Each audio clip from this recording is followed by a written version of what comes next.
दोस्तों नमस्कार।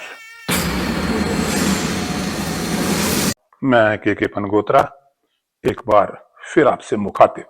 सिर्फ कश्मीर की तरफ से बच्चों को सिलेक्ट किया गया। क्या जम्मू के बच्चों में काबिलियत नहीं है? क्या जम्मू के बच्चों को हमेशा भेदभाव का सामना करना पड़ेगा?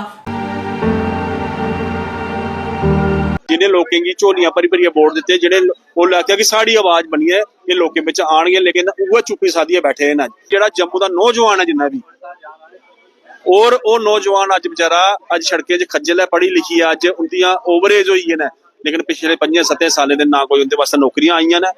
अज वो नौजवान कई तो ऐसे फ्रस्ट्रेट होए ने, वो बेचारे अज नशे में चली गए ना। अज जम्मू जो चिट्टे दा वो बने दा। राजस्थान के सीकर में अंडर 14 क्रिकेट टूर्नामेंट होनी है, जिसके लिए खिलाड़ी रवाना हो चुके हैं। और हैरान करने वाली बात यह है कि 17 खिलाड़ियों का चयन इस मुकाबले के लिए, क्रिकेट टूर्नामेंट के लिए किया गया है। 14 खिलाड़ी कश्मीर से हैं, घाटी से हैं, कश्मीर संभाग से हैं, और महज 3 खिलाड़ी जम्मू से हैं।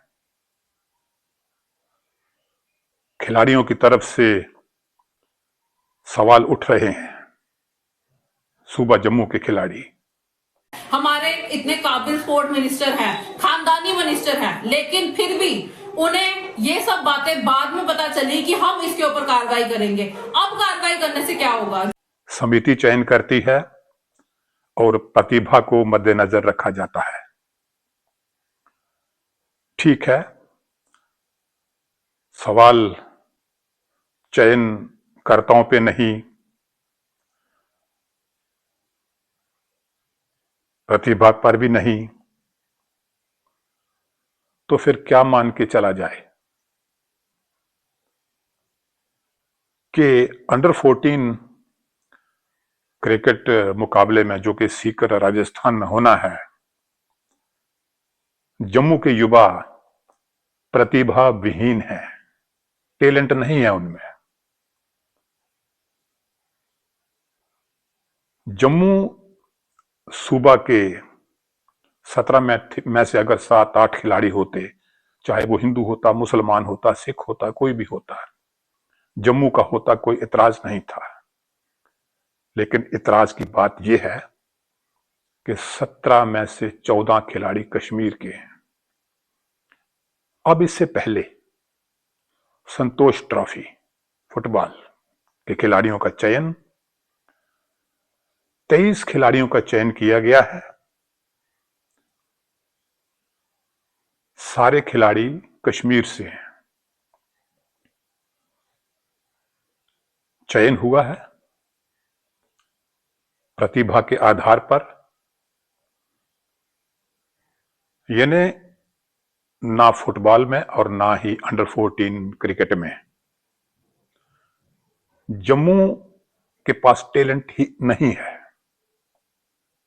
हमें यह मान के चलना होगा कि जम्मू के पास टैलेंट ही नहीं है। भाई, सवाल उठ रहे हैं, चयन समिति भी है, प्रतिभा भी देखी जा रही है, लेकिन इतना बड़ा भेदभाव, 23 में से 23 कश्मीर के और 17 में से 14 कश्मीर के, जम्मू के महज 3। सवाल तो उठता है। चयन समिति भी है और चयन भी नियमों के अनुसार हो रहा होगा, लेकिन सवाल उठता है कि जम्मू प्रतिभा विहीन हो गया, यहां के युवा इतने निकम्मे हो गए। चलिए एक और मिसाल, अब राजनीति की बात। अभी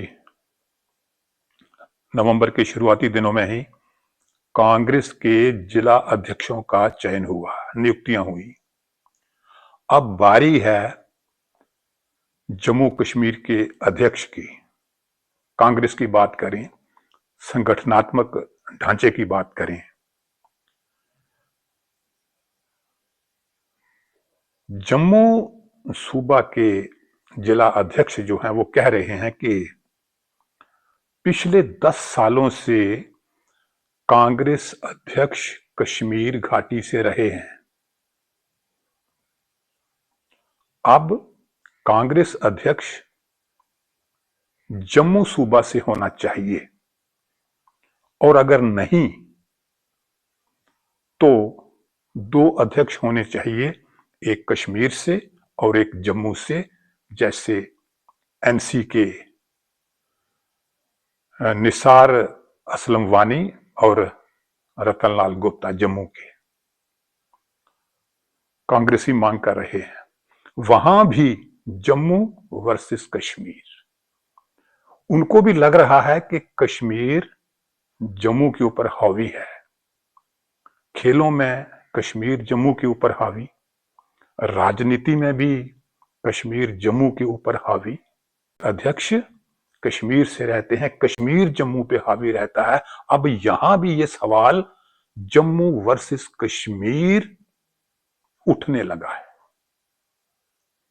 तो भाई, धारा 370 निरस्त होने से पहले भी कश्मीर जम्मू पे हावी था, भेदभाव की बात उठती थी। धारा 370 निरस्त होने के बाद भी भेदभाव की स्थिति है। शायद आज़ादी के बाद शेख अब्दुल्ला जी ने किया, फारूक जी ने किया, अब उमर जी कर रहे हैं। ये जम्मू से भेदभाव करते आए हैं। और हम कोस किसको रहे हैं? हम कोस रहे हैं सरकार को, हम कोस रहे हैं एनसी गवर्नमेंट को, हम कोस रहे हैं उमर अब्दुल्ला को। मैं उन लोगों को कहना चाहता हूं जो एनसी गवर्नमेंट को कोस रहे हैं, उनको मत कोसो भैया। वो जीतकर कश्मीर से आए हैं, वो अपने कश्मीर के लोगों के साथ बड़ी ईमानदारी से काम कर रहे हैं, अपने लोगों का काम कर रहे हैं।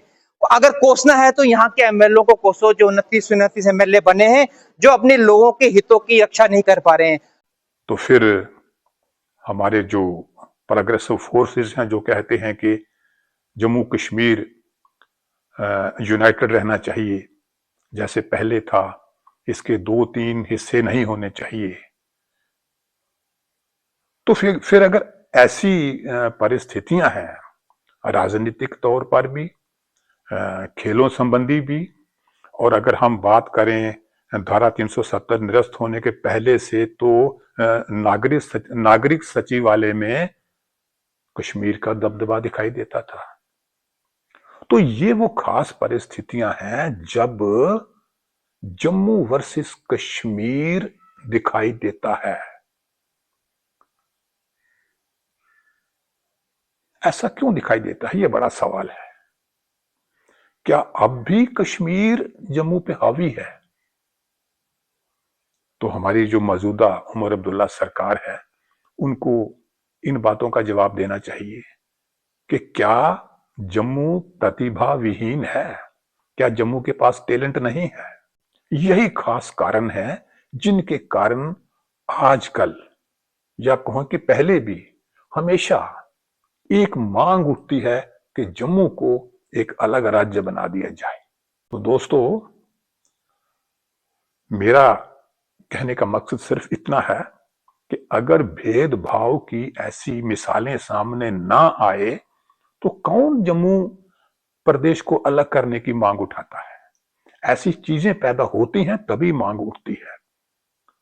तो दोस्तों, इस संबंध में आपकी राय क्या है, जरूर मुझे बताइएगा, और पनगोत्रा कंसेप्ट को आप सब्सक्राइब जरूर करिएगा, ताकि हमारा विश्लेषण, हमारी बातें आप तक पहुंचती रहें। आज के लिए इतना ही। केवल कृष्ण पनगोत्रा को इजाजत दीजिए। नमस्कार।